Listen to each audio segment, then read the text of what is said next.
BMW R nineT, and in this video I'm going to give you my impression of this bike.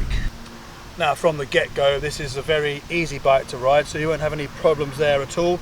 I was thinking while I was going along, if you were fairly new to riding and you bought one of these, you'd find it absolutely fine, and it's a really lovely bike to ride, which we'll go into. Now, right from the start, as you get on, you can see it's not a big bike, so as a guy who's 6'3" myself, judged by looking at me how I look on the bike, but it's a compact bike, but at the same time that makes it a dynamic ride, so it's good in the corners and what have you, but looks wise it looks fairly small, and if you were say 5'8", 9, 10, 11, you'd be absolutely perfect on that, on this bike. Anything above or below that, then like anything, you have to do various things, like you can raise the seat and what have you, and even the pegs can be lowered if you're a tall guy.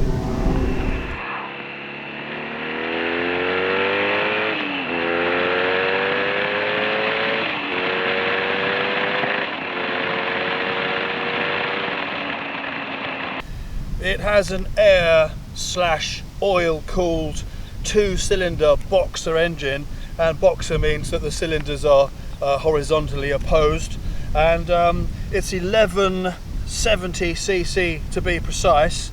So there's a lot of bikes in this sort of range and price range, which will come to the prices later. It compares quite nicely to, say, the Harley Davidson 1200cc. This is more powerful and feels more meaty, and it's actually a very nice engine to ride along with. Now, I've just moved the bike under the trees here to try and get out of the wind, and hopefully that will help. Talking about the engine, first of all, it's 81 kilowatts of power, or 110 horsepower at 7,550 RPM, and it's got 116 Newton meters of torque at 6,000 RPM, that's the peak, but it pulls all the way through the rev range, so right from low right the way through, this engine doesn't struggle at all, and when you do get it into the revs, it really does shift, and it's a lovely bike to ride. The gear change is silky smooth up and down. It's beautifully engineered, and you can feel that when you're riding it. Now, BMW quote a maximum speed of over 200 kilometers an hour, which is 124 miles per hour, which is pretty quick. Obviously that's illegal in pretty much every country in the world, but that's not the point. It's got the power and the speed if you want it, which makes overtaking effortless and going up hills easy, and it's a great bike to sort of ride around, whether you're on the motorway or in the country lanes or in the town. Now, like all the boxer engines, when you blip the throttle it does a little shift like that. The Triumph Rocket 3 did it also, and that's not a boxer engine, so it's to do with the camshaft and the torque and the action reaction. But I tested it going along, pulling the clutch in, and just kept the revs open, and it doesn't do it all the time, so it's only as a blip that it does that. As a continuous rev, it doesn't do it at all. Now, looks wise, is this the bike for you? It's a very modern looking bike. At the same time, it's kind of got a retro feel to it, and if you look at all the parts and the quality of the welding and everything on it, it's first class manufacturing, I can say. And you've got a shaft drive to one side, and it's all attached on this side. It's open wheel this side. The exhaust is this side. This is the standard pipe, but it's got a lovely tone to it, and when you decelerate it pops and bangs nicely. And of course you can get other pipes for these with a lot more noise, and that opens it up a bit and gives you a little bit more power too.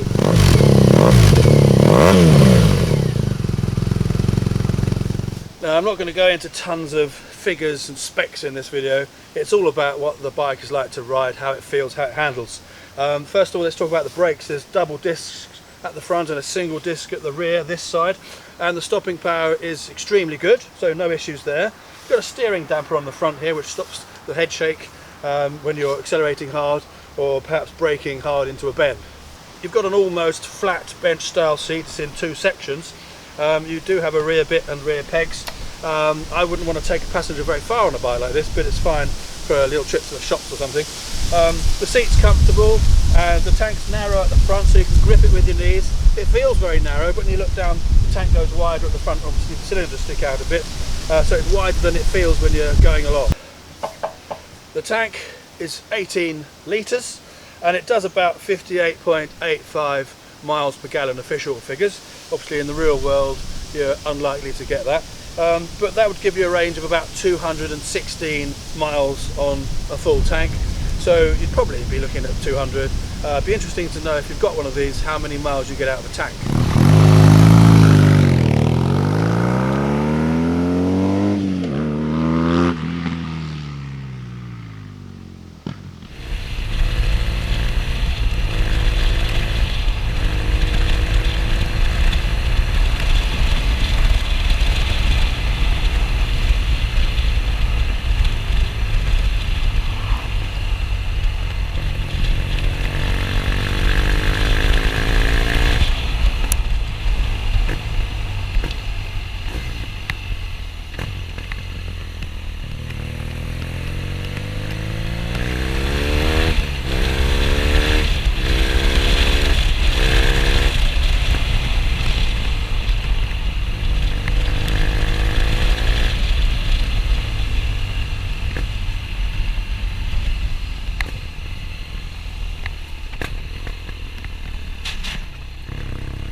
Now, the steering head angle, or the rake, is 26.8 degrees, which is relatively steep, and the trail is 107.9, which is relatively short, which may be one of the reasons it's got a steering damper, because it makes the handling, could be a bit twitchy, but it doesn't feel twitchy when you're riding along, and it's got very good cornering. So this is a bike you can chuck around and have a lot of fun on if you want to, but equally, if you just want a relaxed ride, it's ever so nice too. The wheelbase on this bike is 1,487 millimeters, and as I said before, it's a short bike, so the wheelbase combined with the rake and the trail mean it's an agile bike to chuck around. That does obviously impact stability somewhat, but saying that, it felt perfectly stable at higher speeds, and you could go anywhere on this bike: motorway, freeway, dual carriageway, town, city, countryside. It does it all, and it does it all very nicely.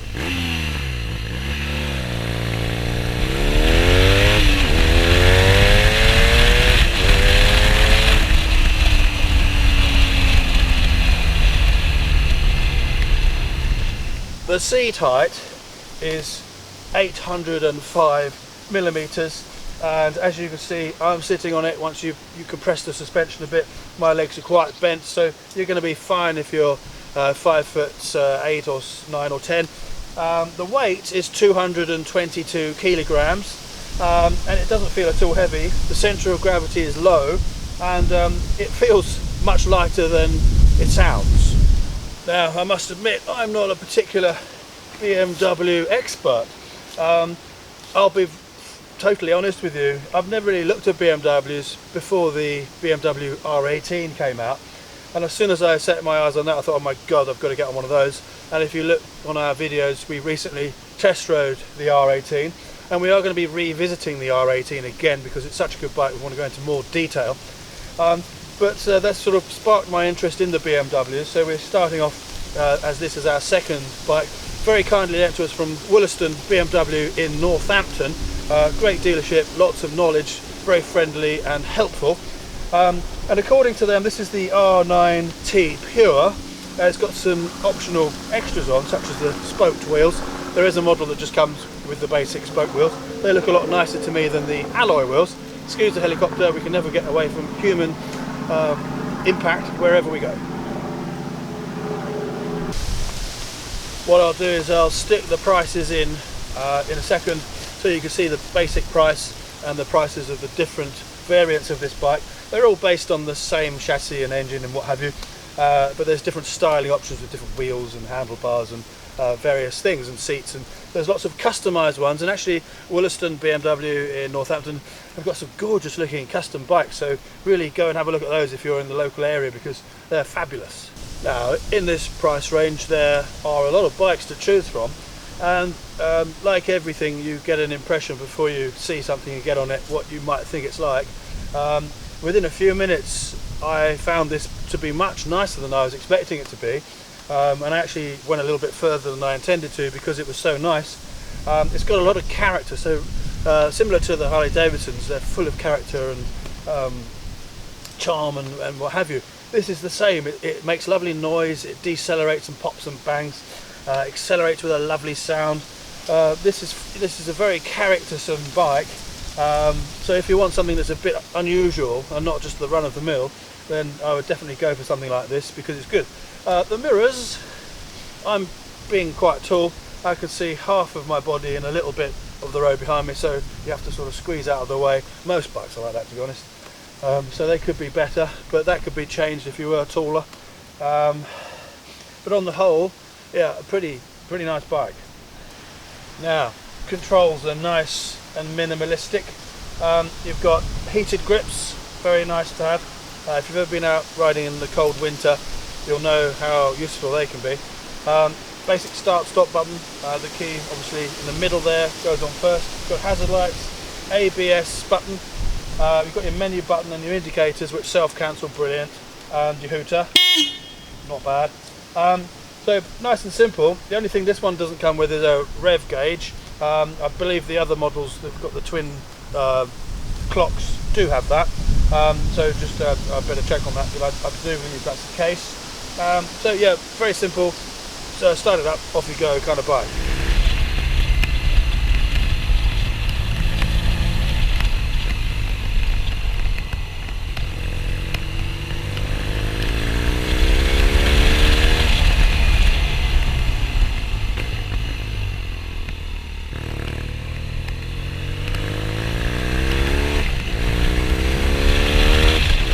Now this bike's got conventional forks, which I must say do look nicer than upside down forks. A lot of manufacturers go for an upside down fork because it's perceived to be better, but sometimes it depends what's inside the forks. But looks wise, these are far better on a retro style bike or a modern classic. They perform perfectly well, and in the real world you don't need high grade upside down forks unless you're going to get 10/10ths out of a bike and you're on a track, and that little tiny bit of a difference does make the difference, but to the average normal rider it doesn't, so don't get hooked up on that. This looks better and it's perfectly good. This has 17-inch wheels front and rear, got a nice big wide tyre on the back. The Metzeler tyres are grippy and they've got enough tread for the wet weather, and it's a bit slippery on the roads today, a little bit wet, and it's been perfectly fine. So our verdict on the BMW nineT is it's a very nice bike. It's stylish and modern, and it would appeal to people, I believe, of all ages. It would make a good first full license motorcycle because it's not too aggressive, yet if you learn to ride it and open it up you can get plenty of speed out of it, so you can grow with the bike, which is great. It's not too heavy, it handles nicely, so on the whole very nice. And as I said before, I'm pleasantly surprised. I wasn't thinking it was going to be as good as it actually is. So yeah, another good one from BMW.